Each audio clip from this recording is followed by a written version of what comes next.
Hello बच्चों, कैसे हैं आप? अच्छे ही हैं ना? चलिए, अच्छे ही होने चाहिए। और आज हम क्लास 5th में हिंदी का चैप्टर रीड करने जा रहे हैं, चैप्टर नंबर 5th। और पेज नंबर है 110 यानी 110 पेज नंबर पर आप ओपन करेंगे अपनी हिंदी की बुक। और चैप्टर का नाम है अनोखी सूझ। बहुत इंटरेस्टिंग कहानी है ये, आप पढ़ेंगे आपको भी अच्छा लगेगा बच्चों। तो मेरे साथ चलिए। ओके, और स्टार्ट करते हैं हम आज की कहानी अनोखी सूझ।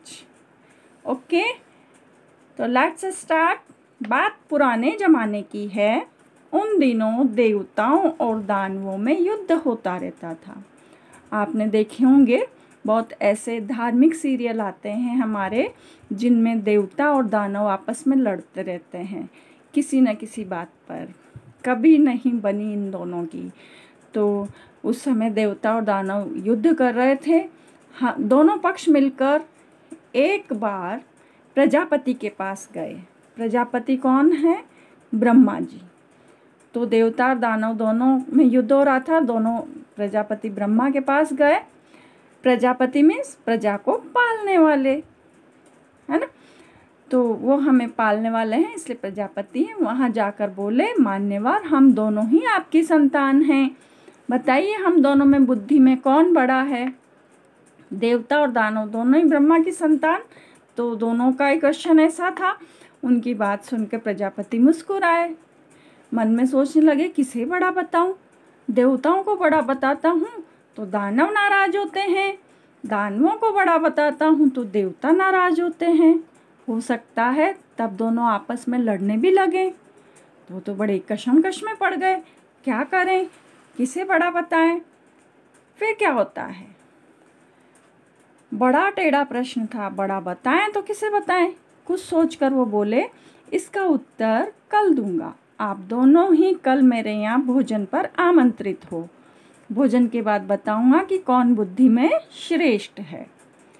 दूसरे दिन दोनों पक्ष भोजन के लिए पहुंचे। दोनों को अलग अलग कमरों में बिठाया गया। वहाँ मिष्ठान से भरे थाल भिजवा दिए गए। मिष्ठान क्या होता है? मिठाई। प्रजापति दानवों के कमरे में गए। उन्होंने कहा, आप लोग भोजन करें। शर्त यह है कि कोहनी को बिना मोड़े ही आपको भोजन करना है। यही बात उन्होंने देवताओं से भी कही। अब आप अपनी कोहनी को बिना मोड़े कैसे भोजन कर सकते हैं? ये एक सूझ वाली बात है ना? समझदारी वाली बात है, बुद्धि वाली बात है। तो दोनों से ये बात कह दी उन्होंने कि बिना कोहनी को मोड़े हुए आप भोजन करो, मिठाई खाओ, ठीक है? अब आगे क्या होता है? प्रजापति की बात सुन दोनों परेशान हुए। वे एक दूसरे का मुंह ताकने लगे। समस्या थी, खाएं तो कैसे खाएं? कोहनी नहीं मुड़नी चाहिए और भोजन भी नहीं बचना चाहिए। प्रजापति की आज्ञा का भी पालन होना चाहिए। देवताओं ने एक उपाय सोचा। कमरे के किवाड़ बंद किए, आमने सामने बैठ गए। लड्डू उठा उठा कर एक दूसरे के मुंह में देने लगे। कुछ देर में थाल साफ हो गया। सारे लड्डू समाप्त हो गए। न हो हल्ला न शोरगुल। देवताओं ने शांतिपूर्ण भोजन किया। बहुत अच्छे से भोजन कर लिया उन्होंने। आमने सामने बैठ के एक दूसरे के मुंह में बिना कोहनी मोड़े खिला दिया देवताओं ने। अब दानवों ने क्या किया? दानव अपने कमरे में परेशान थे। सोचने लगे, बेकार ही यहाँ आए, नहीं आते तो ये परीक्षा तो नहीं देनी पड़ती। आ ही गए हैं तो परीक्षा देनी ही पड़ेगी। दानवों ने भी किवाड़ बंद किए। लड्डुओं के थाल पर टूट पड़े। लड्डू लेकर ऊपर उछालने लगे। लड्डू जब नीचे आते तो मुंह खोल लपकते। लड्डू जमीन पर गिरते ही चूर चूर हो जाते। कमरे से हो ही की आवाज़ें आती रही। चीखते चिल्लाते और लड़ते झगड़ते रहे। अब उन्होंने कौन सी ट्रिक अपनाई? लड्डू को ऊपर फेंका, फिर मुंह फोड़ा, मुंह खोला अपना। तो लड्डू क्या ऐसे मुंह में आएंगे क्या? कैच हो गए क्या? नहीं होंगे ना। तो लड्डू आपस में बिखरते रहे और वो भी हंसते हंसते खेलते लड़ते फिरते कोई भी लड्डू नहीं खा पाया। है ना। ऐसे कोई लड्डू खाए जाते हैं क्या कि ऊपर उछाल के फिर मुंह में ले लो। उनमें बुद्धि नहीं थी, समझ नहीं थी। सारी स्थिति स्पष्ट थी। प्रजापति ने कहा देवता ही श्रेष्ठ है। जानते हो क्यों? इसलिए कि इन्होंने सहकार की भावना से काम किया। खुद भी खाओ और दूसरों को भी खिलाओ। सहकार मतलब एक दूसरे का सहयोग करना। उन्होंने खुद भी खाया, दूसरों को भी खिलाया। जियो और जीने दो, यह थी इनकी विशेषता। उन्होंने बुद्धि से काम लिया। किसने लिया बुद्धि से काम? देवताओं ने। सूझबूझ दिखाई।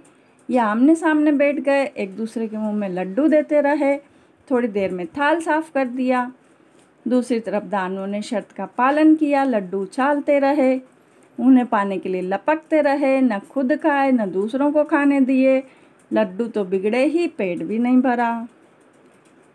तो कौन बुद्धिमान था? बुद्धिमान कौन था? देवता ज़्यादा बुद्धिमान थे, क्योंकि उन्होंने आपस में मिलजुल कर काम किया, एक दूसरों को खिलाया, एक दूसरे को मतलब उन्होंने सहयोग की भावना से काम किया। दानों में बुद्धि नहीं थी, लड़ते झगड़ते रहे, लड्डू भी बिगड़े, पेट भी नहीं भरा। तो अच्छी लगी ना आपको स्टोरी? ठीक है, अब आप बताना कैसी लगी, और सारे इसमें जो क्वेश्चन आंसर हैं उनको सॉल्व करना बेटा, आप सब घर पे बैठ के। Okay, good bye.